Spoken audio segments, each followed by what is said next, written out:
Deus, louvado seja o nome do Senhor.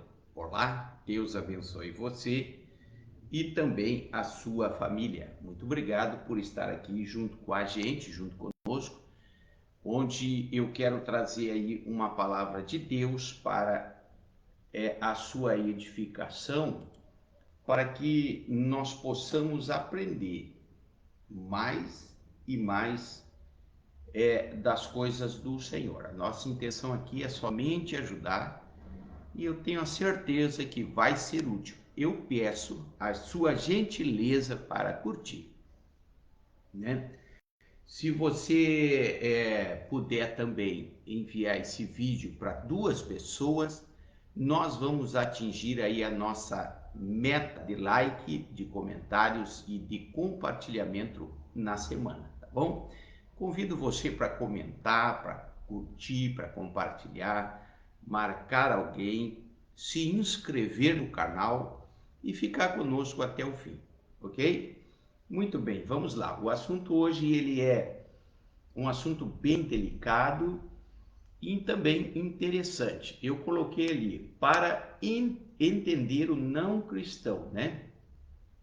Muitas vezes alguns irmãos eles se jogam na evangelização a esmo, sem conhecer os detalhes espirituais. E o principal princípio para uma boa evangelização, ou dizendo, para ganhar alguém para o reino dos céus, para que alguém aceite a Jesus como seu Salvador, o primeiro princípio é entender o que acontece lá.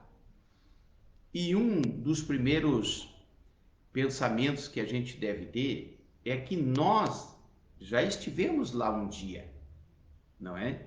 E nós éramos desprovidos de tudo isso que a gente tem hoje.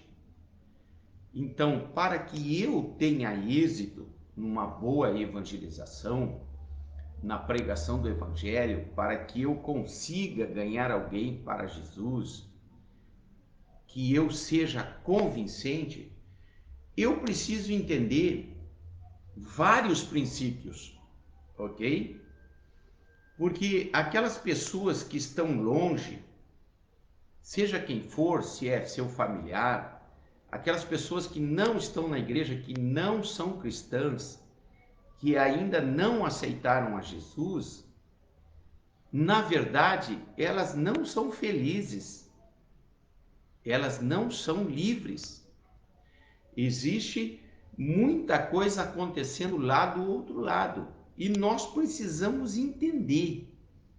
A primeira palavra que eu trago aqui é para animar o seu coração, porque nós, eu, você, nós podemos sim falhar na evangelização, ou não sermos aceitos, ou não nos escutar, né? E nós podemos, isso pode acontecer com a gente, mas não é motivo para que nós venhamos ficar triste. Não, nós fomos lá, nós fizemos a nossa parte, agora é com o Senhor.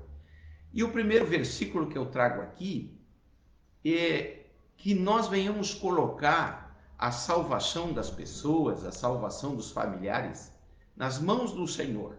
Com essa palavra que eu quero passar aqui para você. Marcos 10, 27. E Jesus, fixando neles o olhar, lhes revelou: para o homem isso é impossível, todavia, não para o Senhor.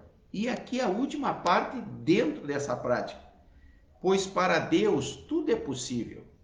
Bem, nós fomos lá, nós evangelizamos, não é? E parece que não deu certo. Não. Você fez a sua parte, você está em oração, agora para Deus tudo é possível. Não perca a esperança. E uma coisa, a gente precisa entender, que nós hoje vivemos um universo e as pessoas que são alvos da evangelização vivem outro universo. E aqui eu quero trazer aqui 3 pontos que nós precisamos saber para poder entender para poder furar ou derrubar essa barreira, né? Ou quebrar esse gelo, né? Chegar, tocar e ser convincente. A primeira, o não cristão, eles não sabem nada do Espírito Santo. Não. Enquanto que eu e você entregamos a nossa vida a Jesus e nos arrependemos, nós aí então agora somos moradas do Espírito. Eu e você somos morada do Espírito. Enquanto lá no outro universo do não cristão, ele ainda não se tornou morada do Espírito. 1 Coríntios 6,19. O estado espiritual do não cristão, nós precisamos entender que ele tem alma, né? Para que a gente possa entender, embora nós tenhamos o Espírito Santo, eles não é motivo de discriminação, ao contrário, tem que haver o desejo para que eles também tenham o mesmo que eu e o mesmo que você. E um dos princípios é entender que lá tem uma alma. E a palavra do Senhor diz que uma alma vale mais que o mundo inteiro. Então ele é o nosso desejo, ele é o desejo de Deus. O Senhor quer salvá-los, né? E eles estão longe de Deus, né? E são insensíveis. E o que nós devemos fazer? Eles estão longe e insensíveis. E aí eu quero trazer aqui para você Efésios 2:1, diz assim: e vos vivificou, estando vós mortos em ofensas e pecados. Aqui nós temos dois segmentos, do cristão e o não cristão. O cristão antes estava morto em ofensas e em pecado, né?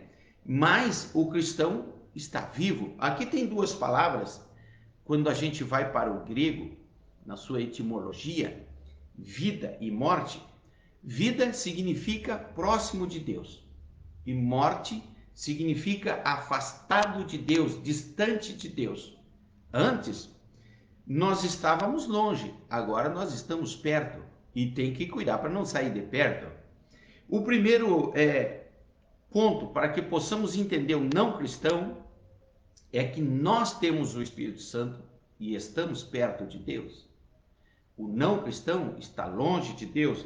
E o que fazer? Convidá-los a aceitar a Jesus e a renunciar às suas práticas. Quando isso acontece, agora ele passa a fazer parte do povo cristão. Ele passa a fazer do reino de vida eterna, da nova aliança em Cristo Jesus. Ok? O primeiro ponto é isso aí. Eles não sabem que estão afastados, que estão longe, mas eles têm uma alma.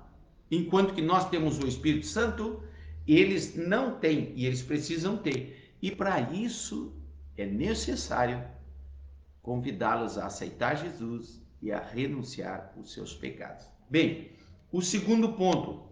O Espírito Santo trabalha lá entre eles, né? Em nós, os cristãos, o Espírito Santo trabalha conosco, nos capacitando para darmos frutos dignos de arrependimento. O Espírito Santo trabalha conosco, nos alcançando as ferramentas do Espírito Santo. 1 Coríntios 12, do 8 ao 10.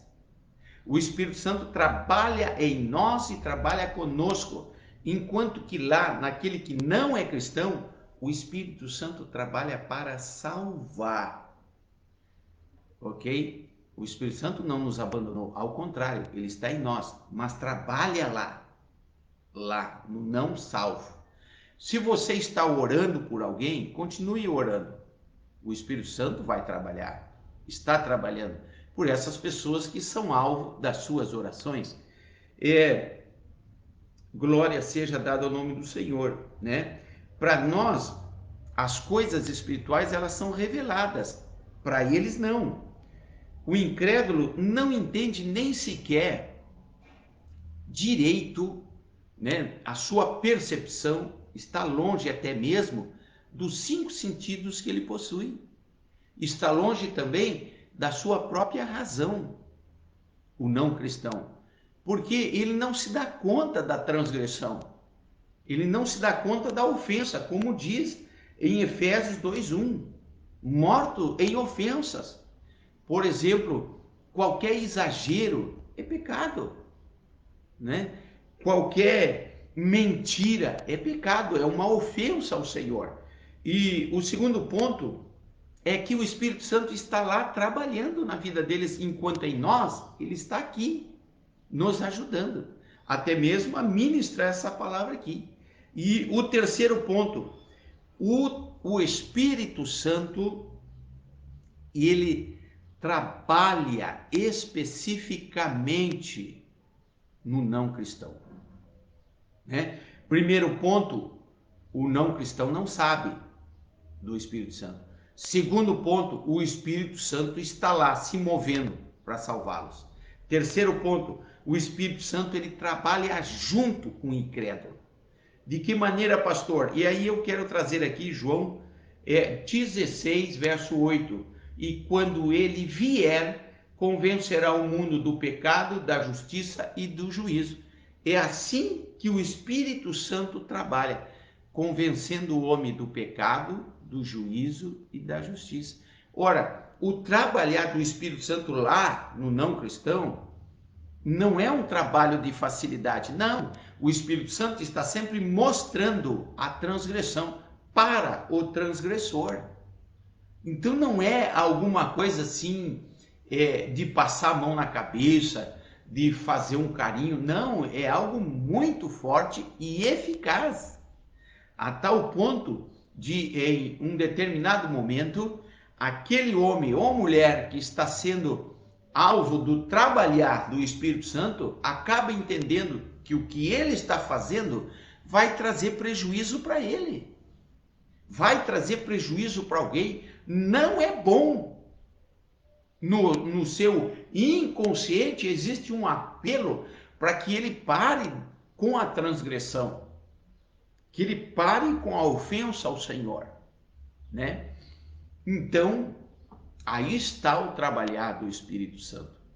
Aí está, convencendo o homem do pecado, do juízo e da justiça. Lá no Salmo 51, verso de número 5, eis que em iniquidade fui formado e em pecado me concebeu a minha mãe. Em pecado fui formado e em pecado fui concebido. Isso é por causa da transgressão do Adão. Lá atrás, no Éden, quando ele transgrediu, o domínio foi passado ao inimigo das nossas almas. O Adão foi expulso do paraíso e agora, por causa da transgressão, todos que não têm Jesus, todos eles nasceram em pecado, até o que tem Jesus. Agora o seu pecado foi perdoado, mas ao nascer, nasceu em transgressão. Por quê? Por causa da transgressão de Adão. Aí eu quero trazer aqui Romanos 5,12, que diz assim: pelo que, como por um homem entrou o pecado no mundo, e pelo pecado a morte, assim também a morte passou a todos os homens, por isso que todos pecaram. Versículo 15, mas não é assim o dom gratuito como a ofensa, porque se pela ofensa de um morreram muitos, muito mais a graça de Deus e o dom pela graça que é de um só homem, Jesus Cristo, abundou sobre muitos. O Adão transgrediu, todos nascem em pecado. Aí vem Jesus e é crucificado e ressurreto. Quem o aceita agora tem a condição dos seus pecados perdoados e agora, por causa de Jesus, o Espírito Santo religa essa comunhão. O Espírito Santo traz de volta esse relacionamento de Deus com o homem. Glória seja dada ao nome do Senhor. Jesus veio sem pecado, viveu sem pecado, morreu sem pecado, e por causa disso nos deu o direito de ser removido o pecado de todos nós. Pelo que ele pagou, a dívida, Jesus Cristo pagou. É muito linda essa história. Então está aí. Quem está lá fora, quem ainda não é cristão precisa entender. Nós aqui, que somos cristãos, precisamos entender o não cristão. Nós temos o Espírito Santo, eles não. O Espírito Santo está lá trabalhando neles, em nós, trabalha conosco. E terceiro, o trabalhar do Espírito Santo lá é forte. E é por isso que você precisa confiar. Ore, continue orando. Alguém vai se salvar, tá bom? Três coisas aqui. A primeira, ninguém consegue por si mesmo salvar alguém. É só através do ato de Jesus naquela cruz, ok? Do sangue derramado de Jesus naquela cruz. Ninguém consegue salvar alguém por outro, a não ser por Jesus. É só através de Jesus Cristo, tá? E é só o Espírito Santo que apresenta Jesus Cristo, tá bom? Então fica aí com essa palavra e entenda que o Senhor Deus, ele é poderoso para salvar. E eu e você precisamos entender aquela pessoa que ainda não tem Jesus. Ela precisa aceitar e renunciar. E o mesmo Espírito, o Espírito da palavra, Espírito de Cristo, o Espírito Santo que está em nós, irá habitar também dentro dessa pessoa que ainda não é salva. O princípio é compreender qual é a nossa realidade e qual é a realidade do não salvo. Não temos que julgar ninguém, não. Não temos que nos orgulhar, né? É uma felicidade, é uma glória, é uma alegria ter o Espírito Santo, mas nós precisamos entender que outros ainda não têm. Feliz por termos, mas apreensivo porque os outros ainda não têm, tá bem? Deus abençoe você e também a sua família. Olha, aqui temos bastante irmãos aqui, nossa irmã Samara, nossa irmã Yasmin, nossa irmã Rosângela Golart, né? Muita gente assistindo aqui. Eu estou apenas citando alguns nomes aqui, tá? Mas são muito bem-vindos. Eu vou pedir para você que ficou até o final, replique. Manda esse vídeo para 2 pessoas, tá? Inscreva-se no canal no YouTube, pega lá o videozinho do YouTube, manda para 2 pessoas, manda para 2 grupos seus esse vídeo. É um vídeo que vai trazer esperança aí para alguém, tá? E eu tenho certeza que mais uma vez Jesus Cristo vai ser glorificado. Lembrando que você é muito importante. Obrigado e Deus abençoe você e a sua família.